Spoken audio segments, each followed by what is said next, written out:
Hello everyone, this is तुमची लाडकी आणि प्रिय एकुलती एक गोड अशी यूट्यूबर. आज आपण चाललेलो आहोत 5 मानांच्या गणपतीचे दर्शन घेण्यासाठी. डेफिनेटली ही आहे आपले पुण्यातली मेट्रो आणि डेफिनेटली ही आहे आपली गर्दी. सो तुम्ही थोडा व्ह्यूही बघितला असाल, किती सुंदर असं वातावरण, पण तेवढीच अशी गर्दी. जिथे की तुम्हाला दिसतोय तिरंगा आणि त्यासमोर एवढी सगळी गर्दी. ज्यामुळे आम्ही गेलेलो होतो रविवारी. रविवारी गेल्यामुळे सगळ्यांचे खांदे लागणं, पाय पडणं आणि खूप सारा घाम असे खूप आम्हाला एक्सपिरियन्स आलेले आहे. तर तुम्ही गर्दी बघूच शकतात. सर मी प्रेफर केलं असतं तर मी गेले असते शनिवारी, पण मी शनिवारी पण गेले होते. हा हा हा हा हा. सो हा आहे शनिवारवाडा. इथनं समोर तुम्हाला दिसत असणार गर्दी, पण तिकडनं तुम्ही जर लेफ्ट घेतलं तर तुम्हाला पहिला मानाचा गणपती बघण्यास भेटतो. तो म्हणजे आहे कसबा पेठेचा गणपती. तुम्ही गर्दी बघूच शकतात आणि तुम्हाला जायचं की नाही हे तुम्ही ठरवू शकतात. मी इथे होते कॉफीच्या शोधात, ती मला भेटली आणि मग आम्ही चाललो आमच्या पुढच्या प्रवासाला, ते म्हणजे देवबाप्पांचे दर्शन. देवबाप्पांचे दर्शन आम्हाला भेटले आणि आमचं मन इतकं खुश झालं, काय सांगू, मी येडं झाल्यासारखे वागायला लागले रे. तशीच आम्ही आरती अटेंड करून समोरच्या गणपतींचे दर्शन घेण्यासाठी निघतच होतो की समोरनं मी जात होते तेव्हा म्हटलं एक दर्शन आणि एक व्हिडिओ छानसा घेऊन टाकूया, पण गर्दीनं ते मला अलाव केलं नाही. परत आम्ही कसबा पेठेच्या मेन मंदिरात सुद्धा दर्शन घेऊन आलो, पण तिथे मोबाईल वगैरे फोन्स अलाउड नव्हते. सो आम्ही पुढच्या प्रवासाला लागलो. पुढचा प्रवास करता करता तुम्ही जेव्हा कसबा पेठेच्या समोर जाऊन सरळ लक्ष्मी रोडकडे जाण्यास निघतात तेव्हा तुम्हाला भेटतो आपला लाडका बाप्पा, तर म्हणजे दगडूशेठ गणपती. दगडूशेठ गणपतीला एवढी गर्दी होती, सांगू काय मित्रांनो तुम्हाला. माझं असं झालेलं की लोकांच्या घामांचा वास माझ्यापर्यंत पोहोचत होता. सॉरी, पण आता मी दुसरं कायच बोलणार. आणि ही मी थोडीशी फ्लेक्स करताना, गर्दीमध्ये चालताना, पोलीस लोक त्यामध्ये सगळी ट्रॅफिक, सगळं लोकांची गर्दी मॅनेज करताना, त्यात आम्ही समोर जाऊन श्रीमंत दगडूशेठ हलवाईंच्या चौकातच थांबलो होतो. तिथे आम्ही जातच होतो की तिथे आम्हाला पोलिसांनी दोरी लावून अडवलं. आणि तुम्ही बघितलं आहे कधी मोकळा रोड गणपतीच्या दर्शनामध्ये? नाही ना, मी दाखवते, चला. तर हे आहे आपल्या दगडूशेठांचं असं छान सुंदरसं मनमोहक मंदिर, जे की इतकं सुंदर देखावा केलेलं होतं, ज्यावरती लाईट फ्लॅश मारलेले होते. आणि असंच आम्ही जाता जाता त्याचं आणि आमचं एक असं सुंदरसं इंटरॅक्शन. समोर जाता जाता गर्दी एवढी वाढलेली होती की असं वाटत होतं की जर इथे काही झालं तर चेंगराचेंगरीत आपण तरी मरू, नाही तर खूप लोकांची जीवितहानी होऊ शकते. पण तसं सुदैवाने काही झालं नाही. हा असा आपला सुंदरसा देखावा होता आपल्या समोर, ज्याच्यात आपले दगडूशेठ हे स्थानपन्न झालेले होते, ज्याचे की आम्ही फक्त मुखदर्शन घेऊ शकलो, कारण की खूप लोकांना त्यांचे दर्शन घ्यायचे होते आणि ते आम्ही घेऊ शकलो नाही. बेसिकली तिथे खूप सगळ्या सुविधा पण होत्या, खूप सारे व्हॉलेंटियर्स पण होते जे की मॅनेज करत होते, पण तुम्ही दुरूनच दर्शन घेऊन खुश राहा बरं का.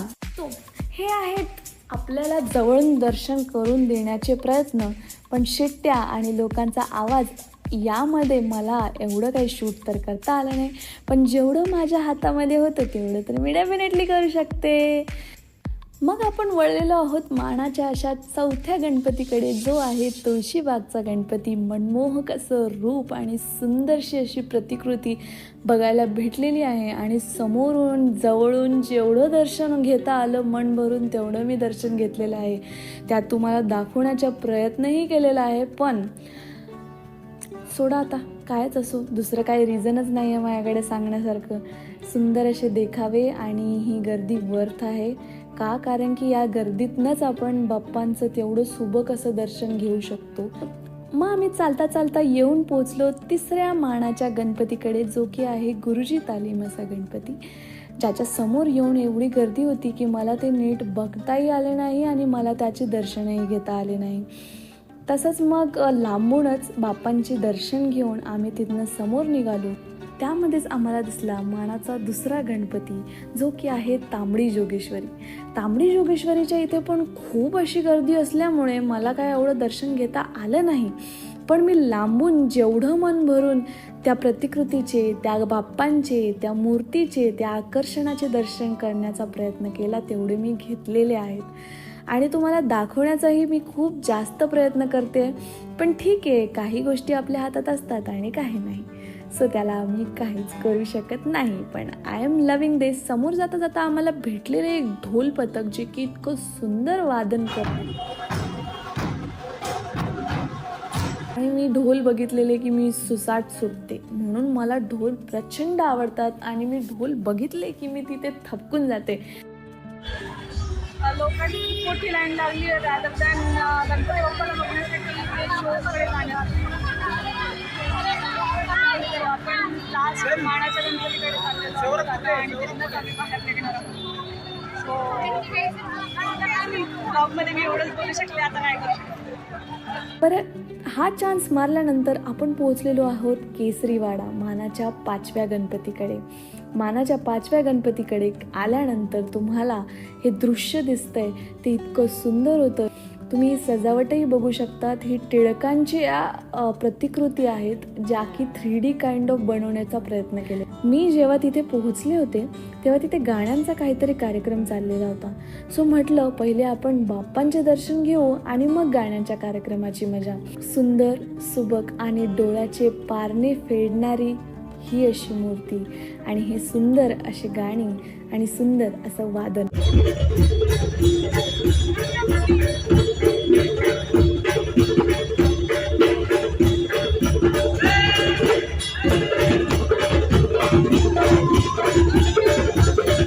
समोर निघताना पाय आणि पाठ दोघींची माझी लागलेली वाट आणि पोटाला लागलेली भूक या तिघांना घेऊन मी समोर चाललेले असताना मला अजून एक ढोल वादकाचं पथक दिसलेलं.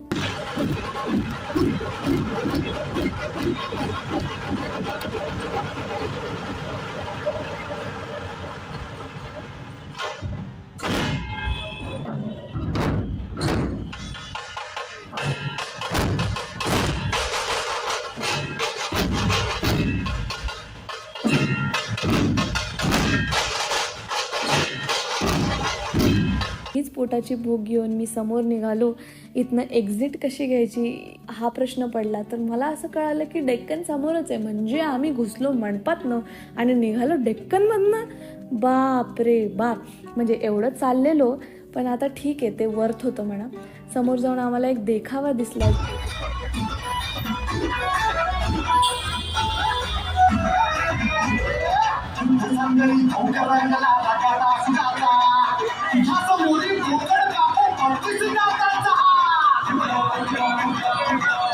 तर तुमच्या या लाडक्या यूट्यूबरला असंच प्रेम देत राहा.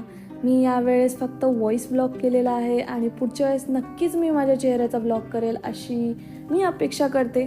आणि लवकरात लवकर माझ्या चॅनलला वाढवा, सबस्क्राईब करा रे.